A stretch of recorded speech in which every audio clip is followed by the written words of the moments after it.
आज अपना अध्ययन करेंगे शक्ति ह्रास या पावर डिसिपिएशन। इसमें अपन औसत शक्ति ह्रास से लेंगे, क्योंकि अपने पास जो दोलक है वो दोलक अवमंदित दोलक है। अब जो अवमंदित दोलक है इसके बारे में तो आप जान ही गए हैं कि इसमें अवमंदन लगता है, यानी कि इसकी गति का विरोध होता है। जब कोई दोलक माध्यम में गति करता है तो उसकी गति धीरे धीरे कम होती जाती है। जब सरलावत गति कोई दोलक करता है तो उसकी गति अवमंदित होती जाती है, वो दोलक अवमंदित दोलक होता है। अब ये जो अवमंदित दोलक माध्यम में गति करता है तो इसको बलों के विरुद्ध कार्य करना पड़ता है, तभी तो उसका आयाम कम होता जाता है।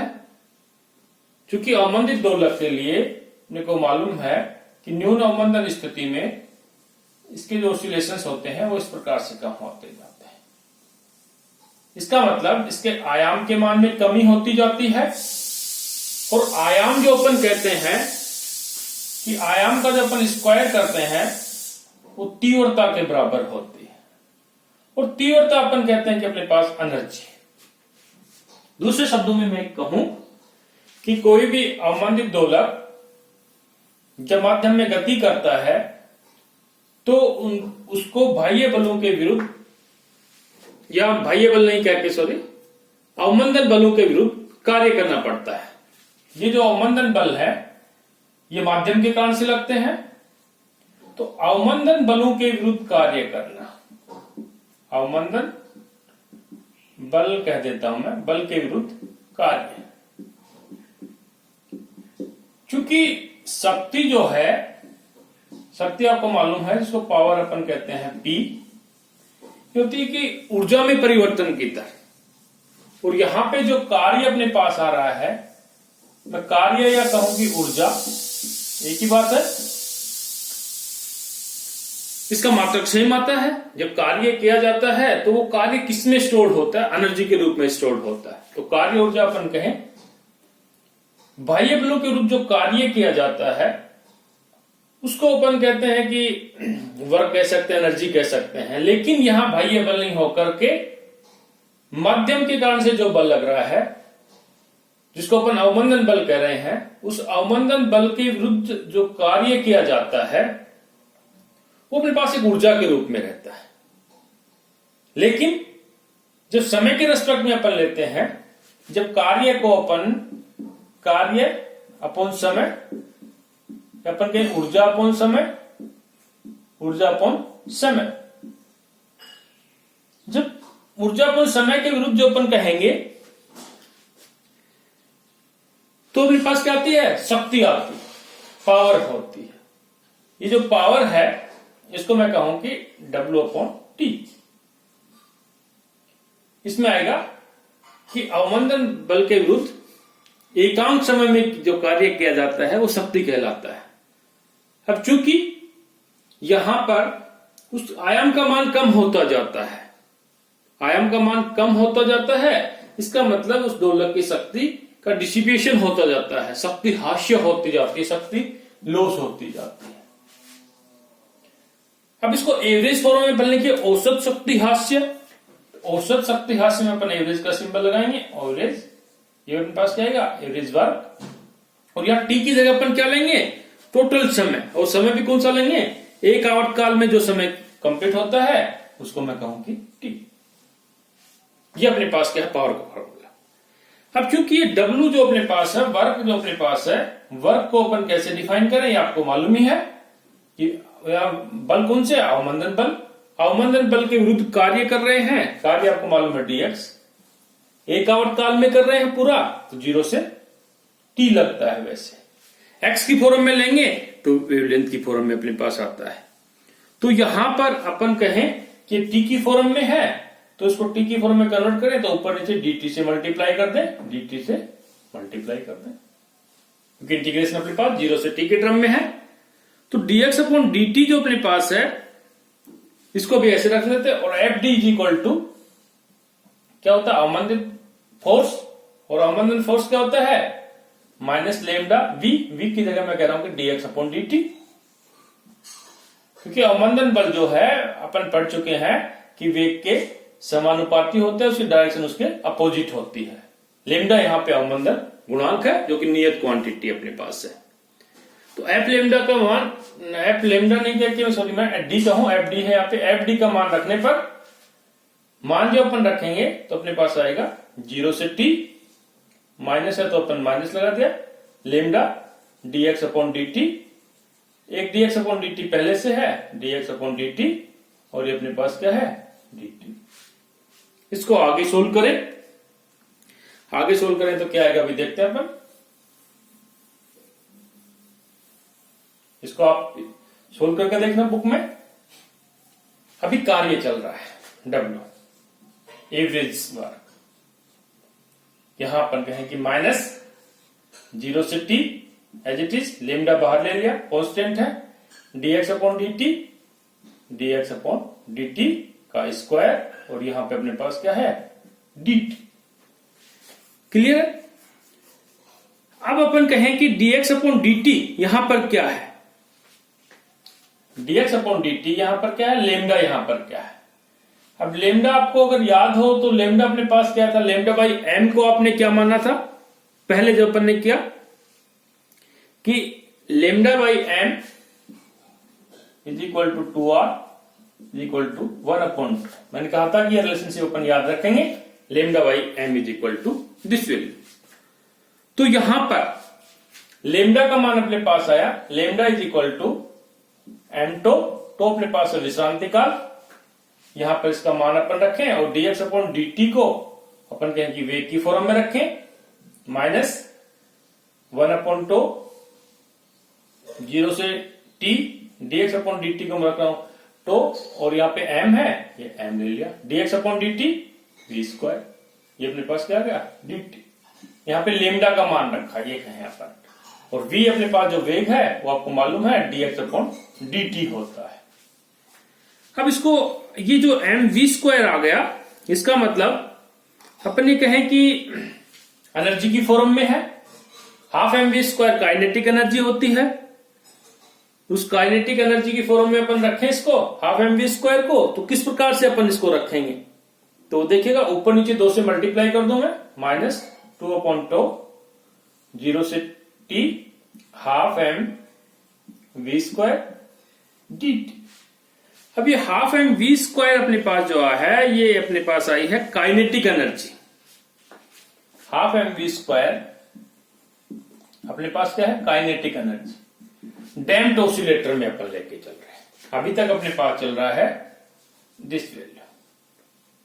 अब चूंकि पावर जो मैंने लिखी कि पावर अपने पास average power is equal to क्या है, डेल डब्ल्यू, और अपने पास क्या है, टी। अब पावर निकाले तो माइनस 2 तो टी है, तो यहां पे टी लगा दिया, मल्टीपल ऑफ टी, 0 से T half M V square, half M V square kinetic energy, एक बार ये चले दो, हाफ एम वी स्क्वायर, और ये अपने पास क्या है, डी टी, नीचे सिंपल टी आ गया। अब ये जो टी अपने पास आया है, या ये अपने पास कहें कि जो इंटीग्रेशन की फॉर्म में जो पद है, ये वाला पद, दिस ये किसको रिप्रेजेंट कर रहा है, मैं हाफ एम वी स्क्वायर को अगर काइनेटिक एनर्जी कहूं कि kinetic energy multiple of D T, 0 से टी, और ये अपने पास है 1 अपॉन टी। ये रिप्रेजेंट करता है, किसको रिप्रेजेंट करता है, काइनेटिक एनर्जी, अपने पास कहें कि काइनेटिक एनर्जी के एवरेज मान को। ये तो था अपने पास डैम्प्ड ऑसिलेटर में काइनेटिक एनर्जी के एवरेज मान को। लेकिन अपने को मालूम है कि ये जो मान अपने पास आता है, ये मान किसके बराबर है, या इसका दुगना कहें कि टोटल एनर्जी जो अपने पास निकाली थी पिछले चैप्टर में, टोटल एनर्जी जो अपने पास आई थी एवरेज एनर्जी, वो 2 ऑफ काइनेटिक एनर्जी, इसकी दुगनी होती है। तो यहां पर अपन ये अप्लाई करेंगे दिस वैल्यू, क्योंकि ये अपने को मालूम है कि काइनेटिक एनर्जी है, इसका दुगना मान कर रहे हैं, तो अपने पास क्या आ गया, 2 आ गया। तो इसका यूटिलाइजेशन इसमें करने पर ये अपन यूटिलाइजेशन करेंगे तो power P is equal to W T is equal to minus symbol as it is minus, पहले इसको समझने के लिए अपन लिख दे 2/टो, इसको काइनेटिक एनर्जी अपन लिखे average of kinetic energy, damped oscillator तो डी अपन लगा देते हैं।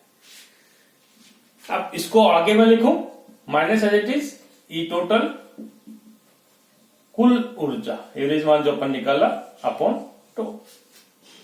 तो अपने पास जो मान आया कि टोटल जो पावर का हास्य होता है, पावर में जो कमी होती है, उसका एवरेज मान is equal to minus E total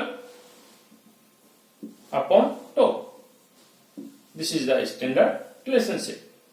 जो ई टोटल जो अपन ने कल निकाला था, ई टोटल का एवरेज मान is equal to kinetic energy का एवरेज मान प्लस पोटेंशियल एनर्जी का एवरेज मान, जो कि कल अपन ने ज्ञात किया था डैम्प्ड ऑसिलेटर में। और ये रिलेशनशिप भी निकाला था कि डैम्प्ड ऑसिलेटर में माध्य कुल ऊर्जा उसकी काइनेटिक माध्य एनर्जी से दुगनी होती है तथा साथ में पोटेंशियल एनर्जी की भी दुगनी होती है। वो रिलेशनशिप अपने यहां पे अप्लाई किया, दिस रिलेशनशिप। इससे अपने पास ये स्टैंडर्ड इक्वेशन आ गया। तो यहां पर विश्रांति काल है, आप सभी जानते हैं विश्रांति काल के बारे में अपन चर्चा कर चुके हैं कि टो अपने पास 2r भी होता है, तो इसको ऐसे लिख सकते हैं माइनस 2r एवरेज ऑफ ई। ये रिलेशनशिप है क्योंकि अभी लिखा था कि 2r इज इक्वल टू 1/टो इज इक्वल टो is equal to lambda by m. ये आपको याद रखना है, बार बार पहले भी मैंने बताया था, ये आगे काम आएगा, न्यूमेरिकल क्वेश्चन करेंगे तब भी बहुत काम में आएगा। अब अपन आगे ज्ञात करें, ये तो अपने पास आ गया पावर डिसिपेशन का कि पावर का क्षय कितना होगा। अब इसमें ई जो एनर्जी आई इसका मान रख सकते हो, पिछला जो मान अपने पास आया था कि एनर्जी का मान क्या आया था वो अपन निकाला था। एनर्जी का जो मान अपने पास आया था ई टोटल वो रख सकते हैं, रखना चाहो तो।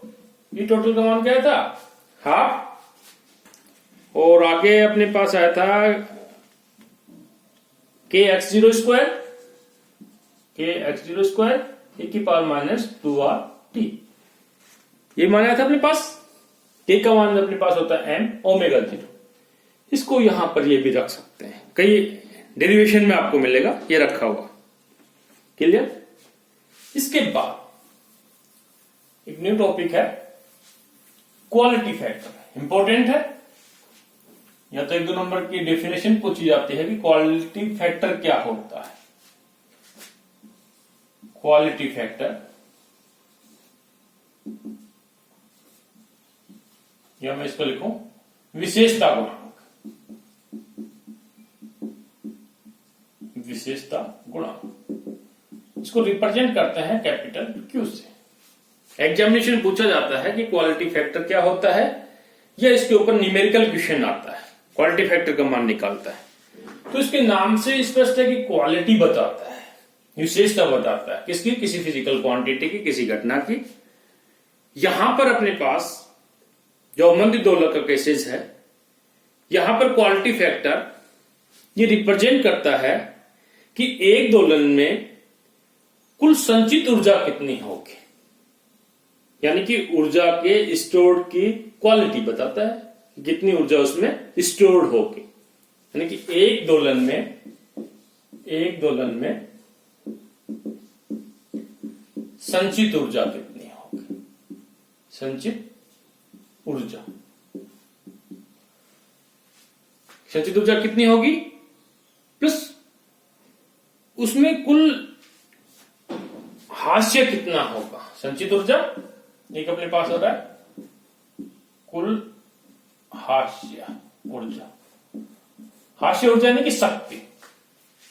संचित ऊर्जा तो अपन जानते हैं ऊर्जा है कि एक दोलन काल में ऊर्जा स्टोर्ड भी हो रही है, ऊर्जा का डिसिपेशन भी हो रहा है। तो एक दोलन में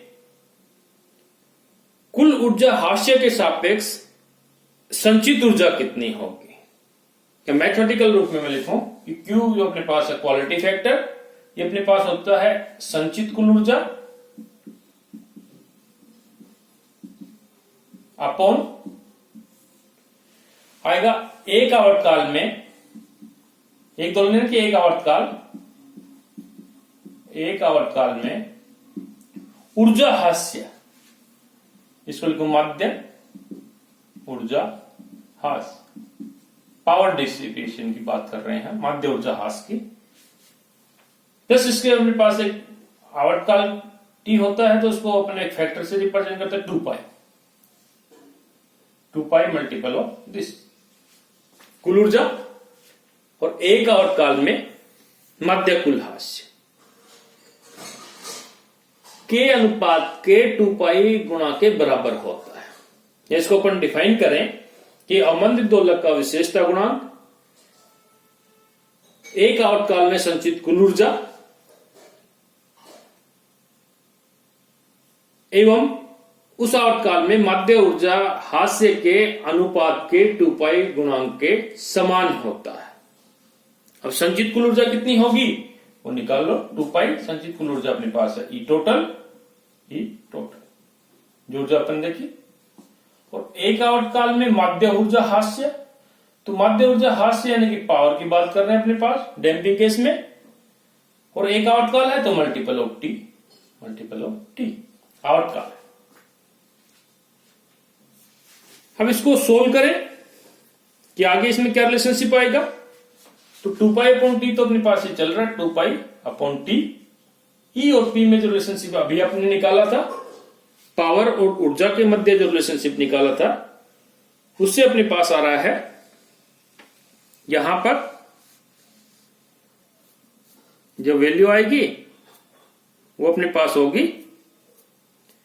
तो अभी रिलेशनशिप अपने ऊर्जा का भी देखा था कि पावर ई जो अपने पास है is equal to -2R T, ये तो रिलेशनशिप आया था अपने पास। अब इसको अपन निकालें कि E upon P is equal to 1/2R। इसका मान देखें तो माइनस सिंबल तो आता है, ऊर्जा हास्य को रिप्रेजेंट करता है, माइनस सिंबल यहां पे लॉस को रिप्रेजेंट करता है, लेकिन इसका जो मान अपन रख रहे हैं तो E अपॉन P का मान 1/2R, या अपन कहें अपने पास ये तो यहां पर जो अपने पास वैल्यू आएगी,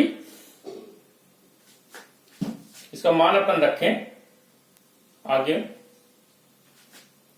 2 पाई अपॉन टी, या तो ये लिखेंगे अपन 1/2R, या आगे अपन लिखेंगे 2 pi upon T of tau. 2 pi upon T जो अपने पास है ये अपने पास ओमेगा को रिप्रेजेंट करता है, तो यहां पे अपन लिख सकते हैं कि ये अपने पास है omega tau Q is equal to this value. T यहां पे अपन अवमंदित दोलक की आवर्ती ले रहे हैं, आवर्तकाल ले रहे हैं, तो ओमेगा अपने पास अवमंदित दोलक की आवर्ती को व्यक्त करता है। इसके ऊपर न्यूमेरिकल क्वेश्चंस आते हैं। जब न्यून अवमंदन अपने पास रहता है, अवमंदन का मान कम रहता है कि omega square is equal to omega 0 square plus R square, या sorry not omega 0 square minus R square, जो पहले अपन ने मान निकाला रिलेशनशिप। न्यून अवमंदन स्थिति में जब R का मान अपने पास लगभग 0 के बराबर हो तो omega approximately equal to omega 0 होता है, तो यहां पे ओमेगा 0 भी रख सकते हैं, अप्रोक्सीमेट इक्वल टू 0, क्योंकि Q इज इक्वल टू तो अपने पास आया ओमेगा टो, अवमंदित दोलक की आवर्ती, लेकिन न्यून अवमंदन स्थिति के लिए approximately equal to omega 0 tau. Okay, thank you.